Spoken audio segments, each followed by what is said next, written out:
to part 3 of the series of change. Welcome back to change, how to change, what does it mean that it's a bridge from point A to point B. I am here, I want to get here. I am in suffering or misery, or just plainly I have depression, I want to make more money, I want to change my relationship, I want to have a better relationship, I want to enjoy life more. From this place to being at the other end, which is I'm enjoying life more, I have a better job or whatever. It doesn't have to be a better job, but I feel healthier, I feel wellness, I feel purpose, I feel that other place you want to get to. If you want to permanently change your hair, I can't help you, I'm sorry. But what I can do is help you appreciate your hair that you already have. This is what true change is.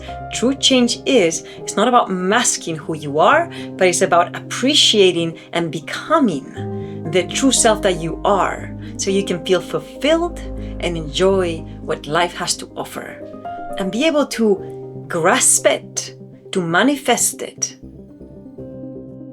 We all carry secrets in our shadow. It's not just the parts of us that are truly ugly that go to our shadow. It is the feelings you're told you shouldn't have, the parts you learn to hide because they made someone else uncomfortable. Shame. And the repressed form is maybe you grew up being told you were too much or not enough. So you learn to hide the parts of yourself that drew criticism. That shame, too heavy to carry in the open, sank into the shadow, along with the authentic expression it once guarded. You know, the thing about shame that is interesting, it is very helpful to feel shame because it teaches you not to do that. So if you do something that, you do something to someone and you feel bad, you feel ashamed, that's telling you, your body's telling you, don't do that again, and it makes you a better person. The problem is that there are simple, innocent habits or things humans do that have been deemed shameful by different cultures.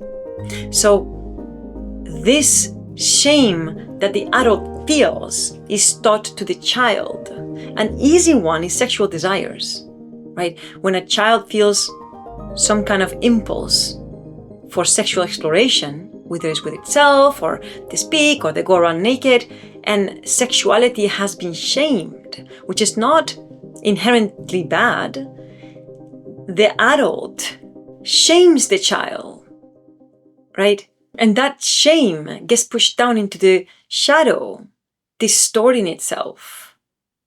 But as well is the inability to express shame itself. So if you're told to be perfect, to be on point always, you cannot cry, you cannot be sad. This is not shame. But if you as a child are not allowed to feel shame, then you're going to repress it into the shadow as well, right? So shame can be placed there by the adult's discomfort, or shame can be repressed by the child due to the inability to express it. The masked form. Sometimes shame hides behind perfectionism, arrogance, or judgment. You may find yourself criticizing others to avoid feeling your flaws, or constantly chasing achievements to outrun the quiet voice that says you're not worthy. In this case, the shadow holds the wounded self you won't let anyone see. Fear. Beautiful fear. The repressed form. Maybe your parents didn't tolerate fear. This happens a lot. Especially with boys. They're not allowed to feel fear. And they are told, toughen up, stop being a baby. So you swallow your fear. You repress your fear. You wore a brave face and pushed ahead. Then the shadow keeps that fear locked away, distorting it. distorting the way it seeps out, surfacing only in anxiety dreams, panic attacks, or sudden hesitations you can't explain. Fear, my best friend. Fear, the relationship with fear, has helped me a lot, but fuck, did it ever paralyze me. I have learned so much by sitting in my fear. I've learned so much. It has been a good friend once it became a friend, but once upon a time, he was my most paralyzing demon. Fear of abandonment, fear of not being loved. So fear can wear the mask of control or aggression. You might micromanage others, overplan everything, or lash out when things feel uncertain. Not because you are naturally controlling or angry, but because fear is hiding underneath, in the shadows. Anger and rage. Repressed form. Maybe you were punished for raising your voice, so you learned to smile through the burn in your chest. I think this happens more to girls. Girls are not allowed to get angry. They're not allowed to scream, to be loud, to be wild, to be bold, to stand up and to say no. You have to be proper, quiet, polite, small, meek, gentle. So they repress their rage into the shadow. But the thing is, anger is patient. It waits, and one day it explodes at the wrong person or at the wrong time. Sometimes rage isn't even anger. It is the other emotions, because the only thing you have been taught is to respond with anger. Now this is happening to boys more, where they're taught to repress their sadness, their fear, their shame, their guilt, and just choose anger, express anger. And being vulnerable is a weakness. Saying, I'm scared, I don't know how, I'm sad, is a weakness. Masked form. Sometimes anger isn't anger. Maybe as a child, sadness wasn't allowed. Your tears were mocked, fear was weakness, and shame felt unbearable. So you learned that anger was the only safe way to be seen. Now, when you're hurt, afraid, or embarrassed, you don't cry or admit fear. You snap, shout, or go cold. The shadow isn't holding the anger at all. It's holding the vulnerability that anger has been covering. So sad. This is personal to me. I experienced someone like that. And it was very clear for me to see the fear, the sadness, the vulnerability, the shame, the guilt. And they didn't have the capacity to express them, so they turned to anger.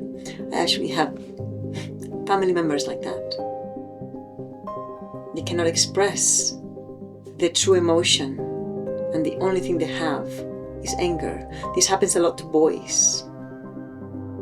Express everything with anger. Guilt.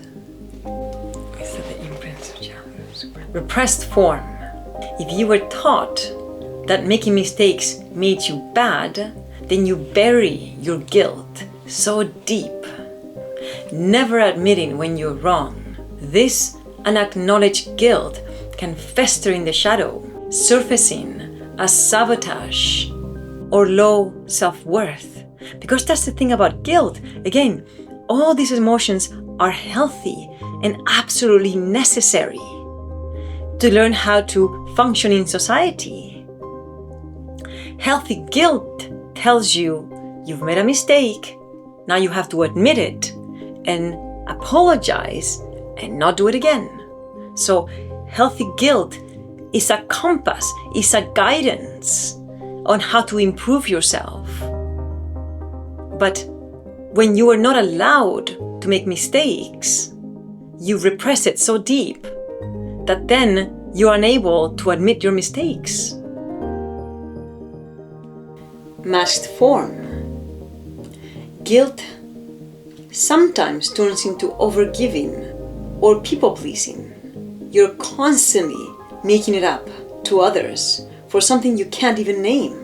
Underneath the good deeds, the shadow is holding the unresolved guilt and the part of you that believes you must earn love.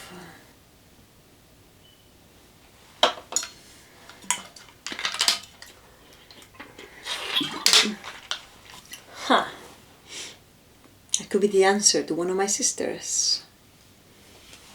Maybe the reason why she feels she has to earn everything is because she may be carrying guilt in her shadow. I need to discuss it with her. Abandonment. Abandonment. We all have some form of abandonment. All the poor babies, all abandoned everywhere.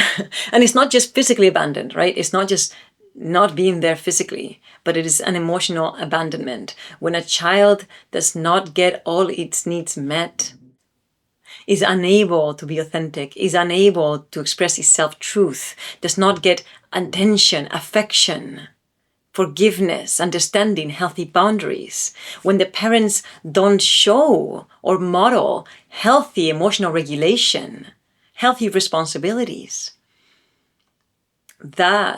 all of those are forms of abandonment, and that gets locked in you, and that affects you.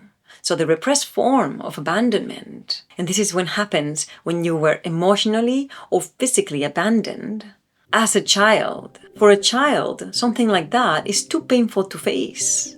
So you told yourself, I don't matter, and pushed that pain of not being loved, not being good enough to be loved, not having any of your needs met, and therefore not being a worthy individual, because children can feel that you don't matter, and they literally become a being who is not important enough, and that gets pushed down and repressed into the shadow.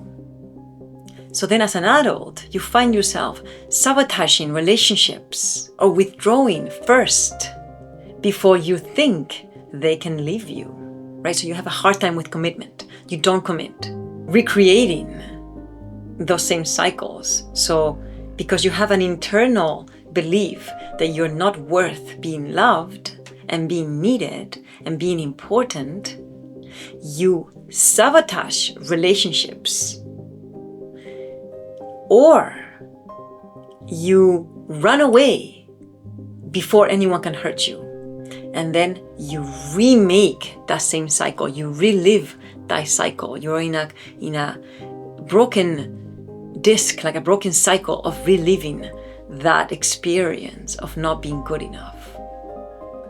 Abandonment. Yes. The wound that I think has caused so much violence in the world.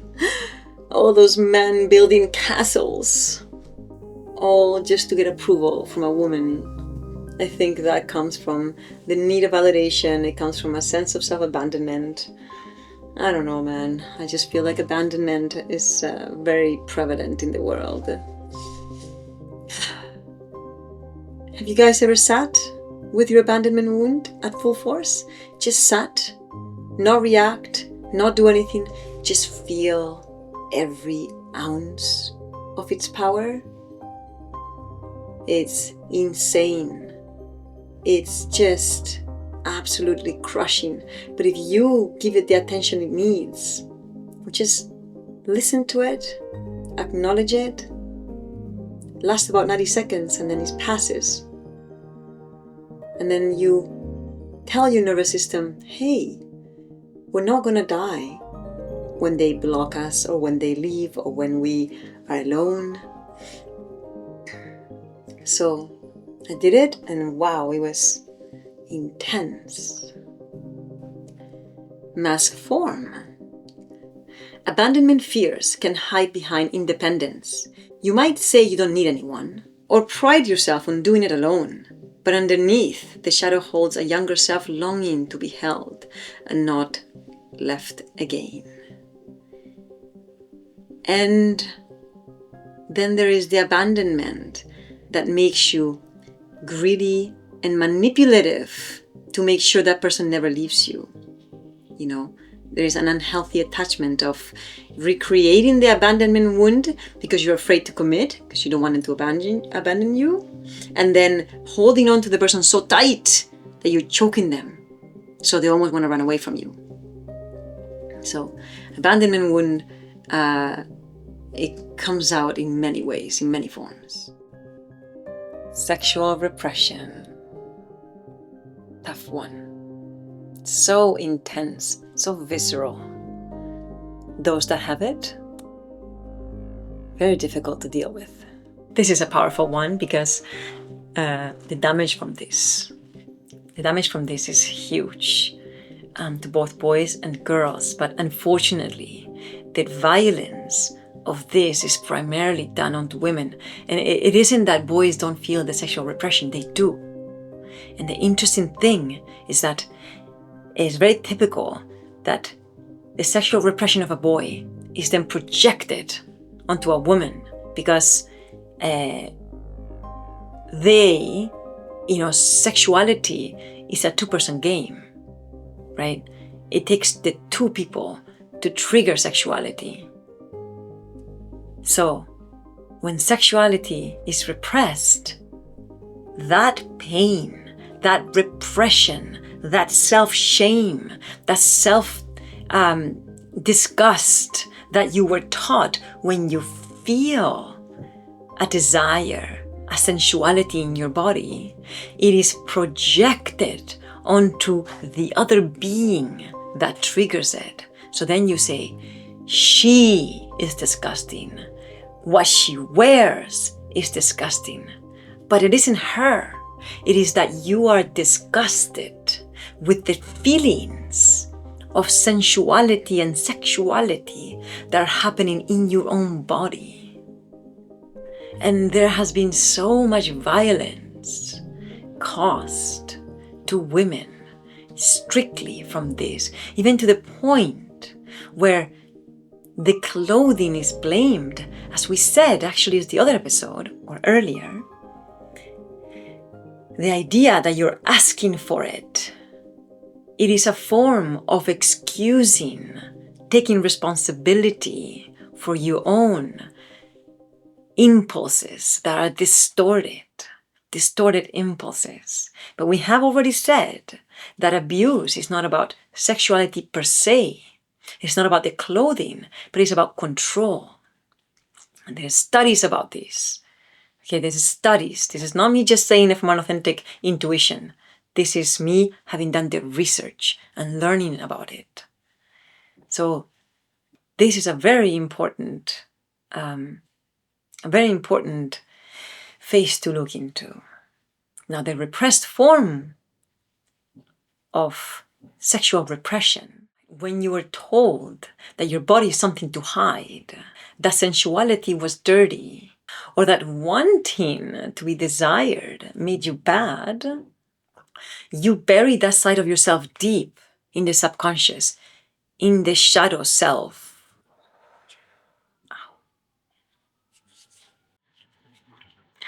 You bury that side of yourself deep into the shadow and repress that side of yourself deep in your subconscious, and it ends up in your shadow. Now, when you see someone moving with ease in their body, the way they laugh, the way they own their bold presence, you feel disgust and shame. But that reaction isn't about them. It's about your repressed sensuality calling for you to release it, to accept it, so it can no longer be a distorted form of sexual repression that owns your life. There's an intense wound that when you repress sexuality into your shadow, it seeps out and distorts your world so much. Masked form. Sexual energy doesn't disappear. It only gets distorted. It might emerge as a moralizing judgment of others, compulsive consumption of sexual content, or using sex for power rather than connection. In this case, the shadow is holding the authentic, playful, life-giving side of sensuality that's twisted by shame. Listen, your shadow is the place where your unspoken truth lives. And if you never name them, these unspoken truths, they will keep showing up as projections, reactions, and repeated patterns. Naming them doesn't make you weak. It makes you free, because what we face, we can heal. And what we heal no longer controls us.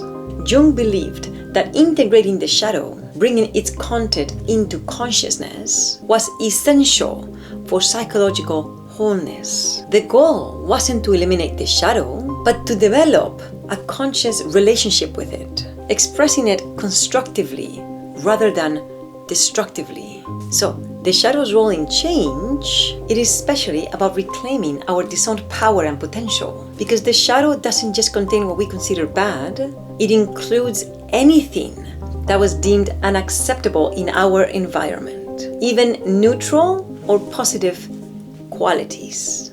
For example, if you were raised to be modest, but if that modesty was imposed rather than authentic, several things can end up in the shadow.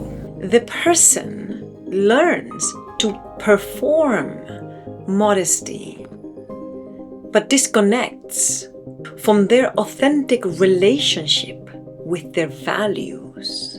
Their natural capacity for healthy self-regard is pushed down into the shadow because it conflicts with their imposed virtue. And thus, energy is misused in repressing her authentic expression. The work here would be to let go of the morality of modesty and reclaim whatever is your authentic expression. It doesn't have to be, this is the thing, it doesn't have to be about modesty or slutty. It's nothing to do with that. It is to do with authentic self-expression. And I do understand that when you say modesty, people hear the other side of the coin, which is slutty. It isn't. It is just comes down to authentic self-expression. That's it. Expansion often requires reclaiming acceptable but inauthentic traits. Someone stepping into their potential might need to reclaim their capacity for healthy and authentic pride, for taking up space, for being seen, for intellectual expression, or vibrancy in the dress code or creative self. We may authentically love partners whom our parents may deem wrong due to cultural or ethnic differences. And in these situations that in history has happened, millions and millions of times, especially with this idea that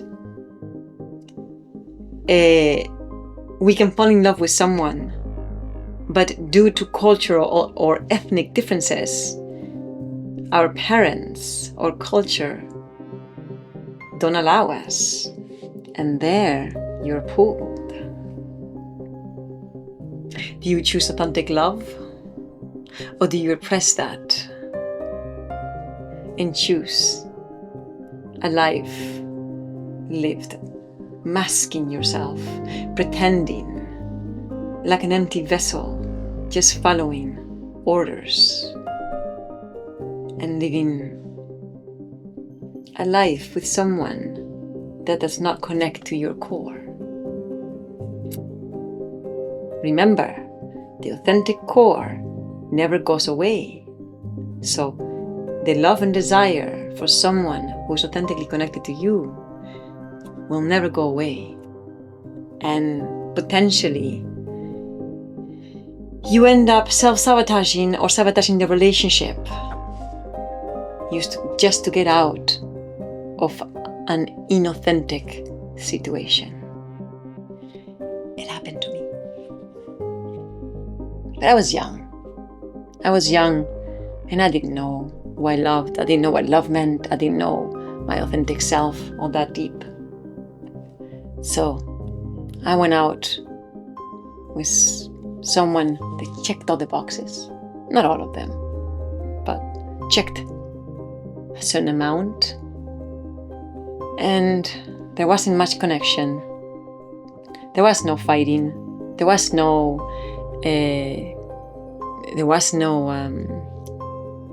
tension. There was no conflict, no fighting, but also there was no growth. And to be honest, I felt bored, and it was my responsibility, of course. No one is truly boring. You just may be in the wrong situation if you're bored. But I was not authentically connected to this person. And in the end, I sabotaged the relationship. It was a subconscious thing, but my true subconscious needed to sabotage it because I was consciously not doing it. It's so hot in here, man. What a warm day it is. Whew. So it's about having healthy confidence and self-assurance, healthy self-promoting, or the ability to celebrate achievements, joy in recognition or being seen for your talents. That's another one that is hard. Some people have a really hard time being seen, although they need it. But that need, if they never got it in a healthy way, can get repressed. Or even genuine self-worth that doesn't require diminishing oneself or diminishing others, because that's another form of someone trying to feel worthy. It is by putting someone down.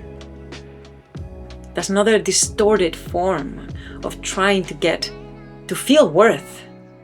Taking, being seen for your money and fame and your image, and having people beneath you. You feel now that you're powerful, that you're worthy of something. But that actually is the insecurity. You're coming from an emptiness, you're coming from a lack. So a healthy sense of worth, a healthy sense of self-worth comes from feeling it without diminishing yourself or others, without needing to own anybody or change anything. As in having to have external factors to give you worth. It's an internal practice. Of course, if you treat people like shit, you're not gonna feel worth. So there is an external change, an external action you need to do to feel that internal worth. They go hand in hand, like a lover. Or even skills and talents need healthy recognition. All qualities that may have been shadowed despite not being inherently harmful. The fear of expansion often includes, if I step into my power, will I become arrogant? Will I lose my humility? Or will I be punished? I had that. I definitely had the fear that if I step into my power, I will be punished. Past from my childhood, right? So that's what I had learned, that if I shine, I will be punished. And I've worked through that. I've done a lot of work for it, and now I'm stepping out of it. I'm happy that My being doesn't hold that, actually. So proper integration means finding an authentic relationship with these qualities, rather than performing learned behaviors that never truly fit. This adds another layer to why change is so disorienting. We're not just facing our unknown potential, but also reclaiming familiar aspects of ourselves that we learned to disown. Oof. It's very personal to me. I do feel this. I am realizing, and actually I'm realizing it more now as I speak it, because I am really being authentic in this knowledge, in this wisdom. I'm really learning that I had disowned a lot of aspects of myself that I was absolutely familiar with, that I was not nurturing and allowing to shine. Now finally I am, but it's taken me a long time. And these are aspects like intelligence, creativity, boldness, shining, expressiveness, forwardness. Although I've always been quite forward, but definitely creative and shining, putting myself first, being seen. Whew, being seen to me was terrifying. The idea of being seen meant punishment for me. Like a ghost there that would punish me. We can have a fear of our light. We fear the vastness of our potential. As Jung observed, that we often fear our greatness as much as we fear our darkness. Isn't that crazy? It makes sense though, because with more greatness, you require more responsibility. And responsibility can be terrifying. So the shadow contains both the demons we fear and the light we are afraid to claim. Our well-being emerges from two complementary aspects of consciousness. Our experiencing self lives entirely in the present moment, directly sensing life without interpretation and accessing flow state. Flow state is part of our absolute present, being in the absolute state of sensing life in the present moment, which also connects us to the immediate joy that no story can capture. Meanwhile, our narrative self weaves these experiences into coherent stories that give our life meaning and continuity. So, psychological health comes from the balance between these systems. Present moment awareness connects us to the richness of direct experience, while meaningful narratives help us learn from the past and find purpose in our journey. Problems arise when the stories become rigid and disconnected from lived experience, or we lack organizing narratives that give experiences coherence. So when the story, so pretty much is a thought, action, and word. When the thought, the action, and the word are not aligned, you experience cognitive dissonance. And this is what this means, that you have the present moment action, the present experience, and then you have the narrative self, right? That narrative self has to have a certain level of information that is based on reality. You know, you cannot say that someone who says hi to you insulted you, right? If you see that, if you see someone saying hi and smiling, and because of your own triggers, you see them insulting you, you are creating suffering through this cognitive dissonance. So your narrative self has to be connected to your experience self, has to be aligned with it and with your actions, with the active self. If you lie to someone and then you say you're an honest man, or if you don't keep your word, you are creating cognitive dissonance. If you want to believe that you are a generous person, but instead you're a selfish person, again, you're creating cognitive dissonance. There's a lot of different examples, but you need to have your narrative self, experience self, and active self aligned. This was one of the major issues in one of my most important relationships. It is the narrative self did not match the reality, did not match the true experience. And these are what triggers are. Triggers are narratives. I mean, triggers are emotional, but that is an emotional from a different time. And that emotion triggers a narrative. And that narrative is from a different time. It's not from the present moment. So they're not aligned. This is where so much suffering and misery is born from. It's from this disconnection between the three. And the wisest approach isn't between living in the moment or constructing stories, but developing the flexibility to move between these methods. We fully inhabit direct experience while maintaining narratives that evolve as we grow. This integration allows us to embrace life's constant change while still creating meaning from it. Break for another episode. So